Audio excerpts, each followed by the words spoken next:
कहानी 8। राजा यीशु की बुराई पर सामर्थ। कहानी की भूमिका इस प्रकार से है। प्रभु यीशु मसीह परमेश्वर के राज्य के विषय शिक्षा देने के लिए और लोगों को चंगा करने के लिए एक नगर से दूसरे नगर जा रहे थे।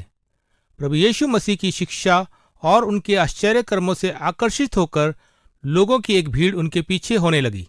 तब प्रभु यीशु मसीह एक नए इलाके में परमेश्वर के राज्य के संदेश को लेकर जाना चाहते थे। इसलिए वह और उनके करीबी शिष्य नाव में बैठ गए और झील के पार चले गए। अब अपने श्रोताओं को सुनने के कार्य दें। इस कहानी में क्या हुआ? ये कहानी हमें परमेश्वर के विषय क्या सिखाती है? ये कहानी हमें लोगों के विषय क्या सिखाती है? ये कहानी हमें परमेश्वर से अलग होने के कारण के विषय क्या सिखाती है? हमें कैसा प्रत्युत्तर देना चाहिए? आइए अब कहानी की ओर चलें। इस नए इलाके में एक व्यक्ति रहता था जो बहुत सी दुष्टात्माओं से भरा हुआ व्यक्ति था। पहले लोगों ने उसे जंजीरों में बांध कर रखा था, परंतु वह उन जंजीरों को तोड़कर भाग गया। कोई भी उसे काबू न कर सका था। वह हर किसी से दूर रहने लगा और रात दिन भटकता रहता, चीखता चिल्लाता और खुद को पत्थरों से घायल करता था। वह कपड़े नहीं पहनता था और मानसिक रूप से रोगी था। जब प्रभु यीशु नाव से उतरे और किनारे पर कदम रखा तो इस मनुष्य ने प्रभु यीशु को दूर से देखा।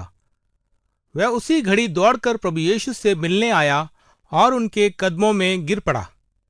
इस मनुष्य ने चीखते चिल्लाते और कांपते हुए कहा, हे यीशु, परम प्रधान परमेश्वर के पुत्र, तू क्यों आया है?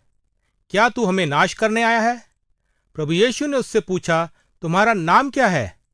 दुष्टात्माओं ने उत्तर दिया, सेना, क्योंकि हम इस मनुष्य में बहुत सी संख्या में हैं। अब वहां पर पहाड़ियों में सूरों का एक झुंड चर रहा था। दुष्टात्माओं ने प्रभु यीशु मसीह से विनती की कि वह उन्हें उस इलाके से बाहर ना भेजे। उन्होंने प्रभु यीशु से उस मनुष्य से निकलकर सूरों में जाने की विनती की और वह सूरों में जा समाई। सारा झुंड, जो लगभग 2000 सूरों की संख्या में था, पहाड़ी की ढलान से दौड़ता हुआ झील में जा डूबा। वह मनुष्य जो सूरों की रखवाली कर रहे थे, वे नगर की ओर दौड़े और आसपास के सारे इलाके में यह समाचार फैला दिया। जिसने भी यह समाचार सुना, हर कोई दौड़ता हुआ जो घटित हुआ था देखने के लिए आया। जब लोग वहां आए, उन्होंने उस व्यक्ति को जो दुष्टात्माओं से ग्रस्त रहता था, वह प्रभु यीशु के चरणों में वस्त्र पहने हुए और सचेत बैठे हुए यीशु की बातें सुनते हुए देखा और सब लोगों पर बड़ा भय छा गया। जो कुछ हुआ था उस व्यक्ति ने देखने आई भीड़ को सब बता दिया। तब भीड़ ने प्रभु यीशु को वहां हट जाने का अनुरोध किया।